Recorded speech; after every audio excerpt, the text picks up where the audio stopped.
Hello, my friends, and welcome to another episode of Stand Up. It is the Thursday episode. It is the 4th of September, and no, I did not win the Powerball. Did you win the Powerball? Well, therefore, I am here, but I am happy to be here with you. I'm also happy to be in my childhood bedroom right now because I'm upstate New York, central New York, for Farm Jam this weekend. I've got a great conversation with David Rothkopf that I'm about to press play on. And then after my conversation with David, I've got a debut song from John Carroll's new album, which I'm going to play for you as well. A little intro from him.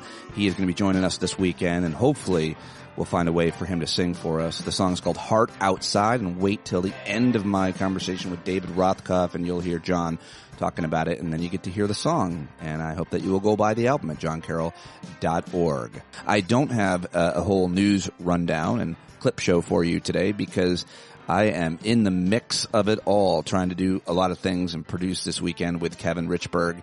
And so I am headed right over to the farm early this morning to start putting things together and getting things ready for people to arrive today and tomorrow. Every minute counts. Every minute of daylight counts. So that is what I'm doing today and tomorrow. So no news, but I'll get back after it next Tuesday, it looks like. I think I'll be back on the regular format. But I do have great guests joining me each and every day, and today is no exception. You can hear him hosting Deep State Radio every day. You can watch him on all of the different networks, read him and over 10 of his books that he's written, as well as his Substack, Need to Know, which you should subscribe to. But right now, we've got him, and we always love when he joins us. Give it up right now for the great David Rothkopf. And we did this live 2 days ago. You can watch it at youtube.com/standupwithpete. David Rothkopf is here, and what a scold he is. I just read your latest at the Daily Beast. You're telling people to not be celebratory or anticipatory about President Trump's potential death because you think it's in bad form. It's not classy. Do I have that right? Well, there may have been a bit of tongue-in-cheek to that. But because I have to tell you, I don't know how you felt about it, but like there were a few days there where every day it was just this kind of joy that I hadn't seen in so long out there on the internet. People were so happy at the prospect that Trump was dead. And they were, they were expressing it in such creative ways. And I was just explaining, I tried to explain in the article that there are worse things that could happen. Like he could still be alive. Such a funny thing to say about few people, unless they're that one person in your family we all feel that way about. But yes. Right. Or Trump. And in the end, you suggested watching that. Oh my God, I can't think of the name of the film. You're a big film guy. The Death of Stalin. The Death of Stalin, you said, is like you wrote in the piece. First of all, The Death of Stalin's one of the great movies. I mean, you, Pete, as a connoisseur of politics and comedy, I thoroughly enjoyed it. Yeah, and it's by one of the great singular geniuses of our time, Armando Iannucci, who gave us In the Loop, who gave us Veep.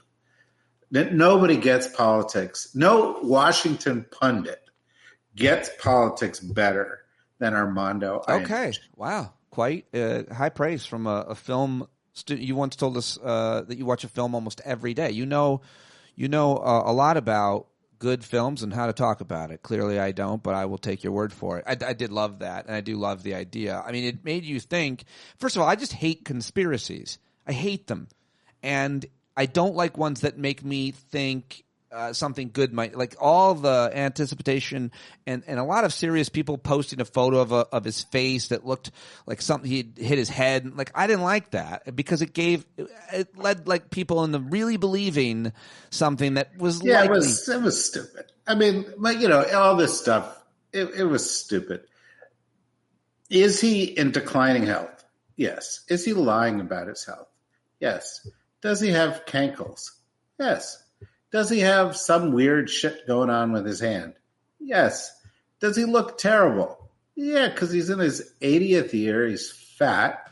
And he's fucking evil. I mean, somewhere inside of him, demons are eating this man alive. But, he's alive. And what we're going to get, which is much worse than death, is the slow decline of somebody who has no constraints on his behavior. And he can express his rage at the fact that the world is going to be deprived of him in any way that he wants. You know, the president of the United States has the ability to unilaterally determine to launch nuclear weapons. And 4 minutes later, with no one's intervention, the world's gone. He has that power. I'm not saying he's going to do it. I'm just saying to have somebody so demented in that kind of position of power in the last years of his life, it's a terrible thing. It's a terrible thing indeed, as is everything that he seems to be doing each and every day. And I want to talk about some of that you've written about, some that you haven't. Most of, I'm sure you've talked about on Deep State Radio with your deep bench of guests. The latest moves at HHS, at CDC, RFK Jr., the worm is doing a lot of work right now. What are your insidery scientist research doctor friends saying? Is it the same as mine? And mine are less impressive, of course, than the great David Rothkopf's contact. Yeah, well, you know, that's true, Pete. But at least you call me and get my perspectives, right? Exactly. That's what I'm here. Yeah. The people I know who have talked to people who are among the people who quit, right, at the very, very top, they say it's much worse than we know. And that the efforts by RFK Jr. to get ready to take a real shot at banning a lot of vaccines, at reversing a lot of proven science, is much worse than we know. And over the course of the next few weeks, I suspect stories are going to come out that are going to reveal steps to erase data sources that show vaccines work, to create fake science that say that vaccines don't work, to you know, things that have got to make every fucking lazy journalist who settled into calling this guy a vaccine skeptic deeply, deeply embarrassed at their life choices. Because this guy's not a skeptic. Yeah. He is a crackpot. He is an enemy of science. He has a dead worm in his brain that is smarter about science than the rest of the brain. That was too far. The last one was too far. I feel like you use the word genocide in reference to what I feel like you said that in a post, and I've seen others say it in reference of what harm could come as a conclusion of getting rid of immunizations for infants and potentially for other folks who are vulnerable, older, etc. You could hundreds of thousands of people could die as a result. Am I right? Did you use that word? Do you think it's that bad? I don't recall using the word, but I think the scale of the potential crime is at that level. Even without a pandemic, we're already starting to see it in the state of Indiana. The level of vaccinations has fallen below the level it's got to be to produce mass protections. Across the country, because of the politicization of vaccines, which Trump has played a big role in supporting, what you've got is outbreaks of diseases that we haven't seen in a long time, like measles. And parents saying, I'm not going to give my kids vaccines. I was talking to a woman the other day who is a sub-cabinet level person in the Bush administration, a smart, widely respected, well-known person with really strong academic credentials. And she was like, oh, no, I don't think I need the vaccine anymore. This was an older woman, too. I mean, she was in what's called the high-risk category. No, I don't think I need the vaccines anymore. And it's gotten to the point that doctors that I know and former senior officials are saying, I don't listen to the government anymore. I go to other sources because I don't trust what the government is saying. And, it's one thing to say disinformation will lead to people being misled about the 2020 election. It's another thing for disinformation to be the principal cause of the deaths of thousands or tens of thousands or hundreds of thousands of people. And that's what we're looking at. I mean, I don't think it's hyperbolic to say that. I think it's important that we do say that because of the opposite of vaccination and immunization is death. The opposite, right? The opposite of science. And what is the opposite? It's ignorance. It's superstition. And there's actually something even more nefarious at work. And I'm not a big conspiracy theorist. But if you look at the people who are supporting this stuff, a lot of them have said or written or supported statements that are by eugenicists or in support of eugenics. And by that I mean ideas that if you allow these diseases to go through society, they'll kill the weak members of society. And that's okay. Well, because we want to cull the herd. Did you see those comments that asshole Roger Marshall, senator from, Kansas, said on one of those Trump stations where he basically argued the CDC is going to move away from, they were so focused on diseases that affected LGBT people, like STDs and so on. And then he's talking about monkeypox. What they don't tell you is that only affects gay, homosexual men is what he said. And it was horrible. I was like, yeah, they're humans.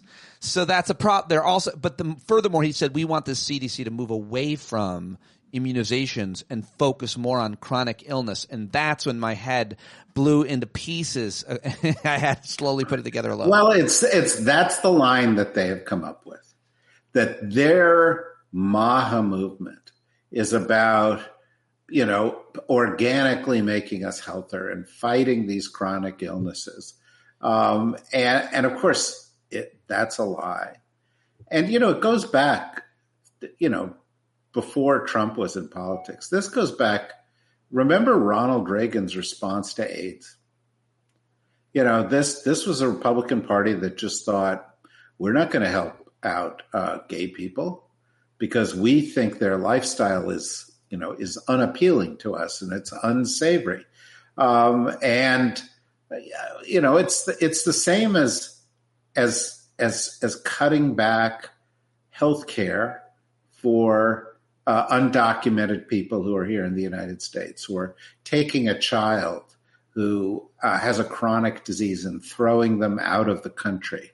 There are all sorts of steps afoot, all of which has the objective of making America whiter, more Christian, and guided by, the principles of a minority of Americans.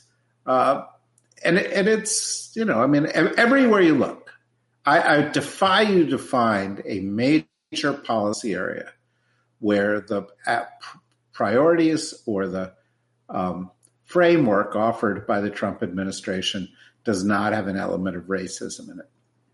Non-regulated crypto.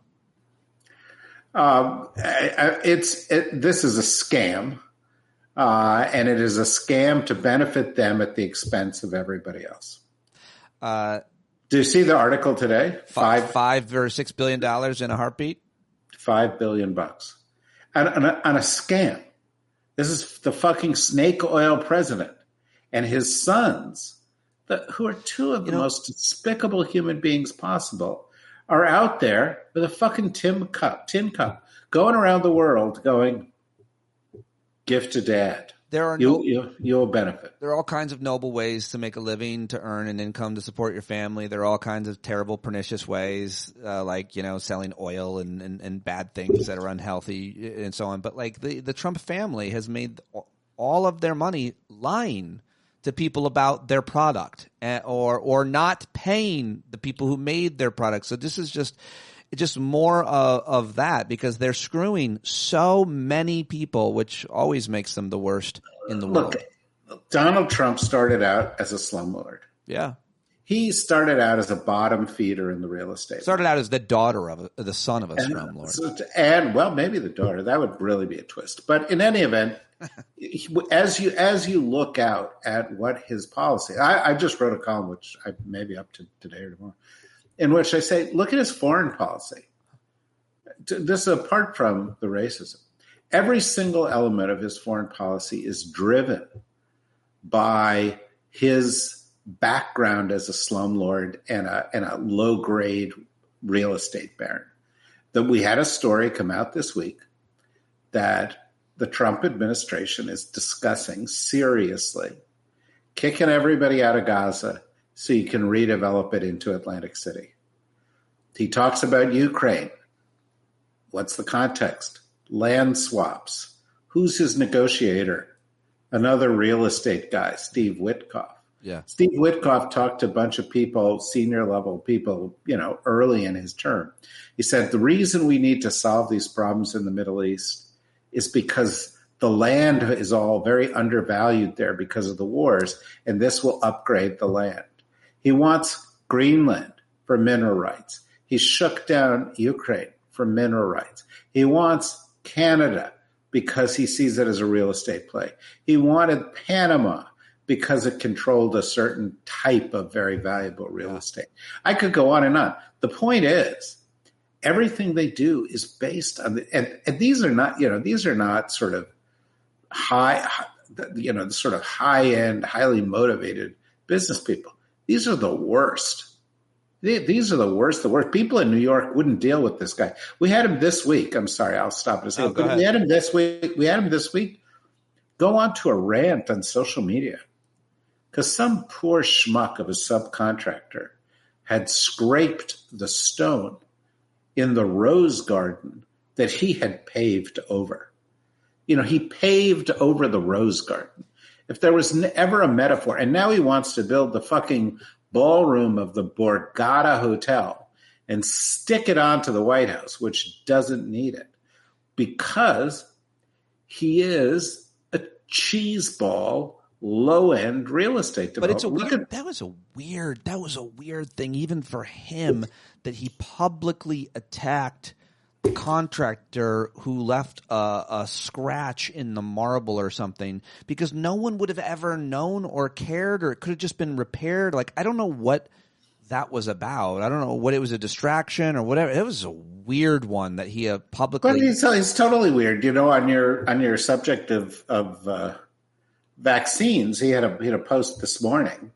Today we're recording this on a Tuesday, and he was like, well, my biggest accomplishment was Operation whatever he called it, Warp Speed, and I heard that was good, but now I'm hearing it was bad, and maybe it's good, but if they're only giving that information to some people and not to other people, and we've got to get to the bottom of it, because maybe it was good, in which case I want credit for it. Maybe it was bad, in which case I want credit for it. But I'll take both sides, right? And it was like brain soup. I'm trying to find that post. I didn't hear about it. I missed that one, thank God.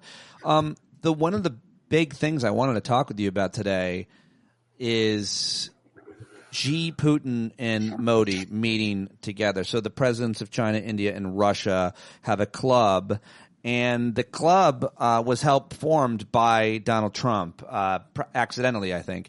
But I think you wrote this post at Blue Sky. Trump's presidency has produced many victims with many, many more to come. But there's been no greater beneficiary, and it's not even close, than Xi Jinping, who is, of course, the leader of China, and he loves Russia, and now North Korean leader is apparently visiting him. So it's all the baddies together. We're now one of them. But what is the importance of these three? And I guess you want to throw Kim Jong-un in, who's on his way. They're creating an alliance. Well, look, they've been trying to do that for a while, but there are things about this that are different. One is the presence of India there. India has been seen for a long time, including by the first Trump administration, as a strategic counterbalance to China. So, and at the beginning of this administration, Trump was, I'm going to reach out to Modi because, Modi's not very fond of democracy, and Modi's kind of a racist when it comes to Muslims. And so Trump had some connection that he could make with this guy. And that blew up a few weeks ago. You know why it blew up a few weeks ago? Tariff?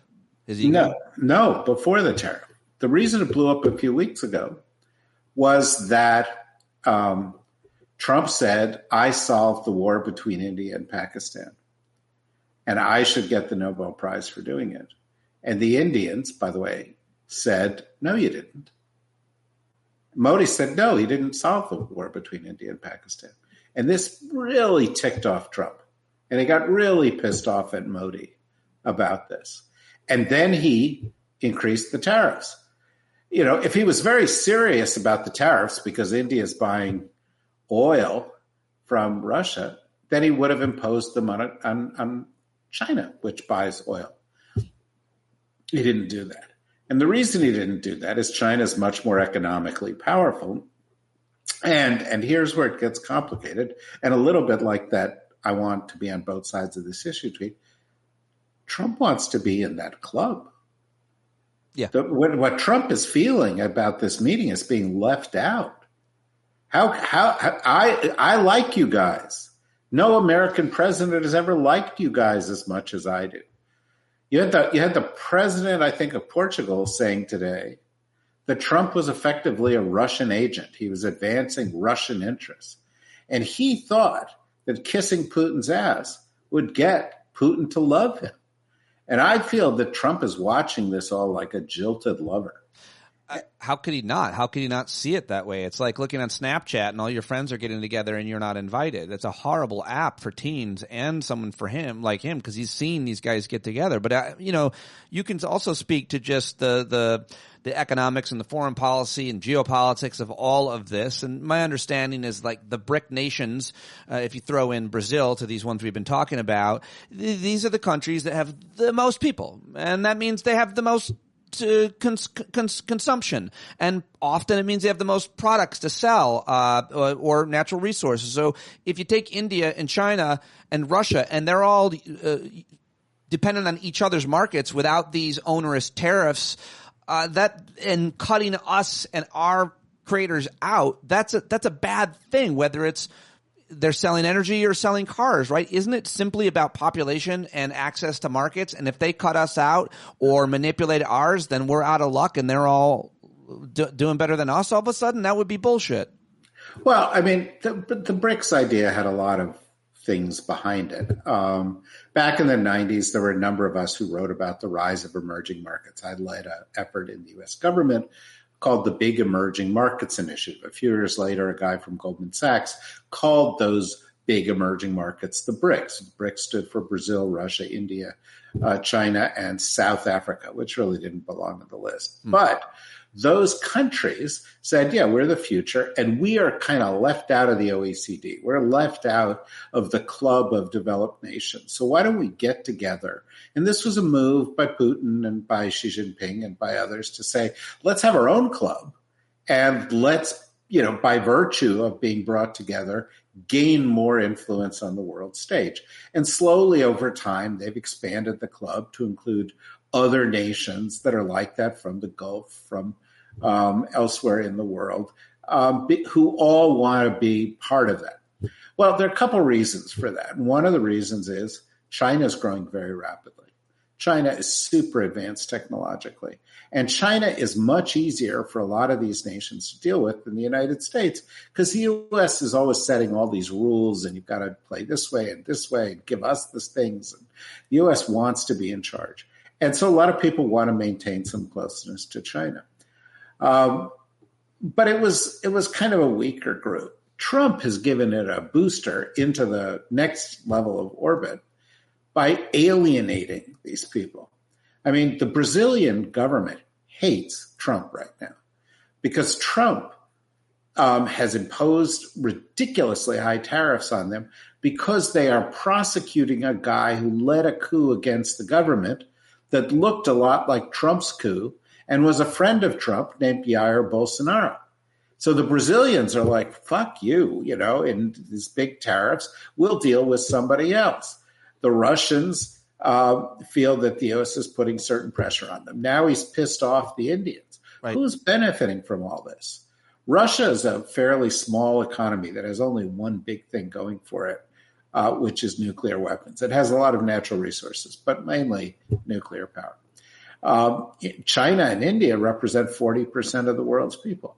The country that's benefiting from it the most is the one that's the most powerful member of the group and the clear leader, and that's China.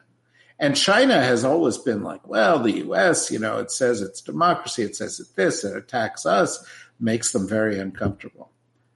They don't have to do that now. Trump doesn't like democracy. Trump's threatening to invade his neighbors. Trump is launching a tariff war on everybody in the world. Trump doesn't like the international system anymore.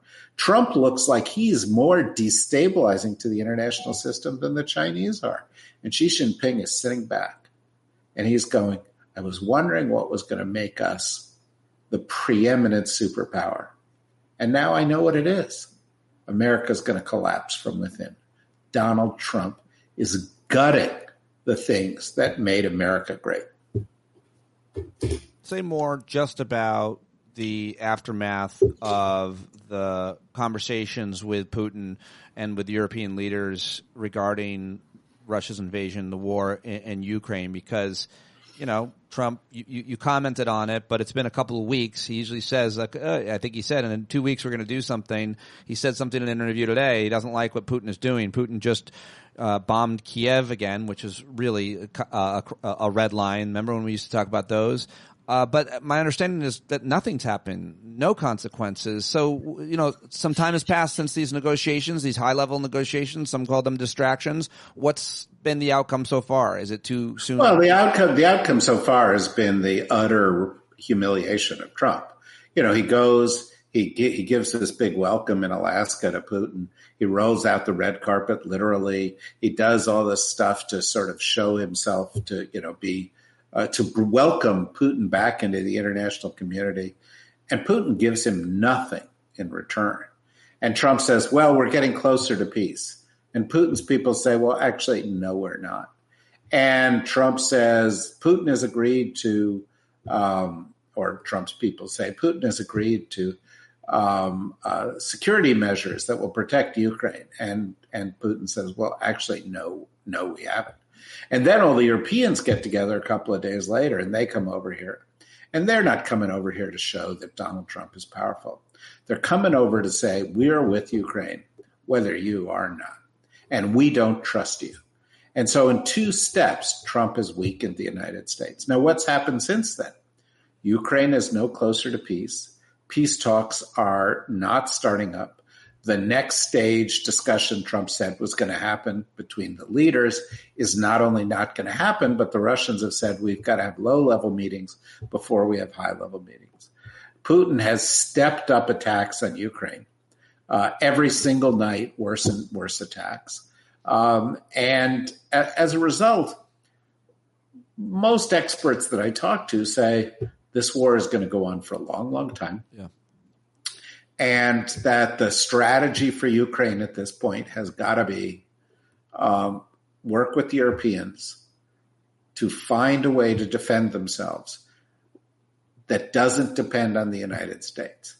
And, every week or so, Trump has somebody like Scott Bessent say, the Treasury Secretary, say something like, "Oh, we're looking at some very serious sanctions on Russia." Well, he could have imposed them at any time. He could have provided Ukraine with much more military aid. He could have done lots of things. He could have said, we don't believe the Russian line, that both sides have some blame in this story. But every single day since then, he has continued with that complete lie that Ukraine is somehow responsible for Russia invading it. Reprehensible. Before I let you go, just going to ask you one more question about the courts. I don't know. We've had some rulings from some federal courts on yesterday. It was the Trump regime violated the Posse Comitatus Act in California with the National Guard. He's got to close down his concentration camp in Florida. He can't deport all these kids that he wanted to deport. And I think maybe most significantly his tariffs are illegal. Are the courts holding the line? Some of them are. I mean, obviously, Trump's play has two components. One, he's going to go and exercise power. He knows that Congress isn't going to stand up to him. He knows that everybody thinks the Supreme Court will allow him to. There are a number of incidents where the courts have said, well, we're not going to stop you until your actions are ultimately overruled by the Supreme Court. And that means he knows he has time. And so he can go out there and he can do all of these things and achieve his goal, which is sending troops into cities and flexing his muscle and intimidating people, and maybe intimidating people in the future when they're thinking of voting, or expanding the powers of the presidency, or distracting from a tax cut. I mean, remember, the only thing Trump has achieved in the past 8 months is the biggest tax cut in history for the rich and a big tax increase for everybody else, which is the combination of the fact that the big ugly bill raises taxes on the people at the bottom, and the fact that the tariffs are a tax increase. The tariffs are a tax on trade that ordinary consumers pay, and so. That's one of the things is he's playing for time. Maybe he doesn't win in the end, but he achieves a lot in the interim where the things are unresolved. And then the second part of it is he thinks the Supreme Court's going to back him up on everything. And if it does, this will not only go down as the worst Supreme Court in history, which I believe it already is by quite a bit, but it may go down as the last significant Supreme Court in history. Because if what they do with decisions like before he got there, like Citizens United, Shelby County decision on voting rights, and importantly, the Trump decision last year, which gave the president immunity, is shift power to an executive that is unstoppable by the courts or the Congress, then essentially they've cut out 2 articles of the Constitution. They've cut out checks and balances. They've cut out guardrails, and they've restored a monarchy in the United States. And in a situation where there's a monarchy, they don't really have a big role to play. And that's where we are.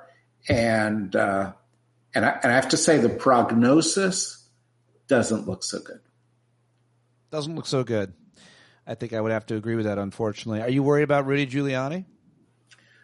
Not the slightest bit. I mean, I think giving Rudy Giuliani, a guy who went on, a Hollywood film unknowingly to reveal himself to be a pedo, the Presidential Medal of Freedom, is the Trump administration in a nutshell. Yeah.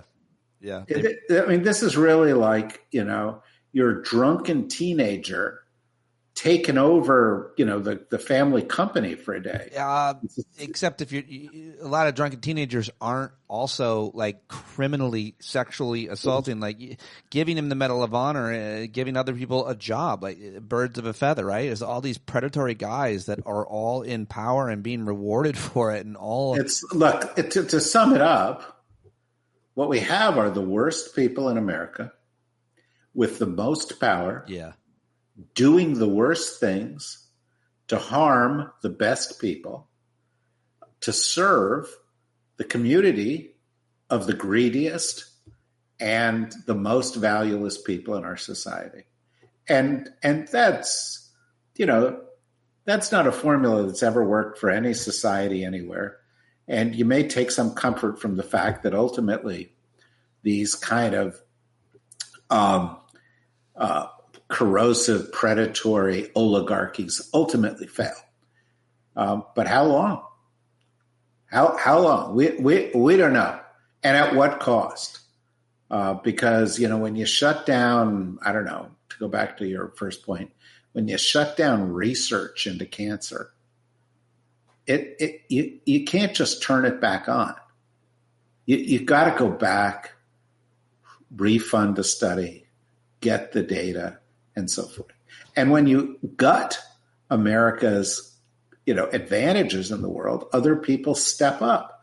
And we can't just throw a switch and say, no, we're number one again. And that's what I think is really happening here. I think the odds are pretty high that when Donald Trump leaves office, the United States will no longer be the most powerful nation on earth. Why do you say that particularly specifically? Because China's gaining in power. Yeah. China's leading. You say just because in terms of what's going to transpire during the next couple of years. And what is transpiring? We are becoming weaker. We're weaker if we're not a democracy. We're weaker if we're not respected. We're weaker if we blow up our alliances. We're weaker if we're not seen to stand up for the rule of law. We're weaker if we gut science. We're weaker if we tell the smartest people in the world that they can't come here to study anymore. We're weaker if we throw out the immigrants that have made America a bit better power. We're weaker if the president tries to curry favor with our enemies at the expense of our allies. All of these things, we're weaker if we, as a matter of policy in the United States, reject science and embrace ignorance and superstition. And that's what's happening. And with each one of those things, we become diminished. And I just talked to former Governor Jay Inslee. I don't want to brag, but, to your point, we're weaker when we don't invest in clean energy and other countries do because we don't respect science. And, it's not about we don't respect science. That's right. Well, Jay Inslee is one of the great leaders on environmental issues in this country. Yep. And we're weaker because we fall behind in the race for green energy. And by the way, the leader in that is China by far. Yep. But we're also weaker because when they despoil our natural resources, our national forests, our national parks, our waters, our air, we can't make it come back again. And that's what's happening. He went in, we saw it with our own eyes. Yeah. And, idiots that we are collectively as a country, we let it go. He said to people who from the oil and gas industry, give me $1 billion, I'll give you anything you want. And it was in the middle of the campaign, and everybody's like, oh my God, that Trump, he says those crazy things. And it's going to kill a lot of what's good on the planet, and it'll never come back. What he thrown out of the White House window? What do you got on that? I don't know. Trump today. Weird, right? Trump today in the press conference he did, or whatever the nonsense was, said, it must have been AI. Those windows don't open. They're all bulletproof. It wasn't AI. I know that. I know that. I mean, he just says literally. But it was a real thing. Like I want that to be the only question. I want to know who threw what out that window, or else I'm not moving. That's the only thing that matters to me. Who knows? I mean, we've just talked about the decline of the United States, the rise of our enemies, and the deaths of hundreds of thousands. I know. And somebody threw a pair of undies out the top floor window. What if it wasn't? What if it was the nuclear codes? We don't know. I can't believe you're not taking this more seriously than everything else that we just talked about. What if it was a nuclear football? What if that's what it was? What if it was a baby? What if it was a murder? What if it was a baby? You never – wow. I'm not seeing you disregard – okay, fine. You want to ignore some of the important things. Most of our conversation I thought was pretty good. But what is that Lars von Trier movie where the baby crawls to the window and then falls out? And the whole movie is about how it destroys everybody's life. Did you see that baby? Did you see the baby walking on the monorail at Hershey Park? Oh, God. It's a baby. Some guy went up and saved it, though. It was nice. See, people are good. I think people are good, and I think most Americans are good, and I think we have the potential to be a great country, and we'll probably still be a great country, but we're not going to be what we were. How dare you? Thank you. Did you want to burn a flag, or should I let you go? No, I'll let you do that. But I will defend your right to do so. Okay. It's just my Trump flag, so I didn't think you matter. No, that you should have burned that a long time ago. David Rothkopf, everybody. Thanks for watching live. And I really appreciate your support. We appreciate your support. Go subscribe to Deep State Radio and to David's Substack, needtoknow.substack.com.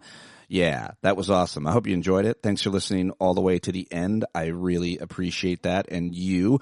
And John Carroll now debuting a new song from his album. We love John, and I've been wanting to get him to do this. I asked him to do this, and he said yes. So let me throw it to John, and he will, instead of playing a regular stand-up song, it's a new one, and I'll let him tell you all about it. Take it away, legend. Hey, Pete. Thanks so much for another great show. And thanks for playing some cuts off of this record of mine. It's so nice of you to do that. I'm so eagerly looking forward to seeing you and everybody this weekend at Farm Jam, which is going to be a great hang with so many of the wondrous, talented members of the SUPD podcast community. I can't wait. So here's the little tune. It's about tenacious friendship, the only kind there should be. It's called Heart Outside, and I hope you like it.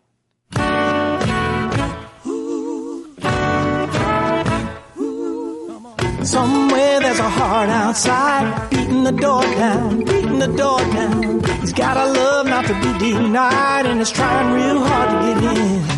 Well, somewhere there's a heart like mine, walking the floor now, wondering what for now. He's got to move where it's warm inside, and it's working real hard to fit in.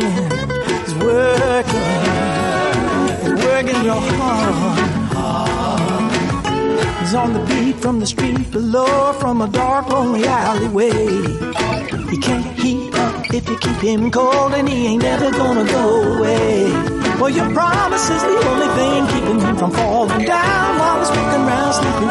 He's a blind fool and he laughs till he's weeping, and he's trying real hard, baby, trying too hard, baby. Somewhere there's a heart outside, beating the door down, beating the door down. He's got a love not to be denied, and he's trying real hard to get in. Yes, he is now. Somewhere there's a heart like mine, walking the floor now, wondering what for now. She's trying hard, but she can't decide if she's ever gonna let him come in.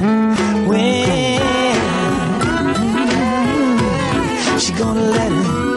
Well, he can't keep on the down and low. Give him an all clear. What do you say? Inch, toe to toe, TCBA, okay. Well, your promise is the only thing keeping him from falling down while he's walking around sleeping. He's a blind fool and he laughs till he's weeping, and he's trying real hard, baby, trying too hard, baby. Somewhere there's a heart outside, beating the door down, beating the door down. He's got a love not to be denied, and he's trying real hard to get in. Well, somewhere there's a heart like mine, walking the floor now, walking the floor now. She's trying hard, but she can't decide if she's ever gonna let him come in. Cause it's working real hard to get in. Is she ever gonna let me come in? Yeah, John Carroll. Go get the album right now. johncarroll.org right now. Can't afford not to is the name of it. johncarroll.org. And I will talk to you tomorrow with the governor of Washington, Jay Inslee.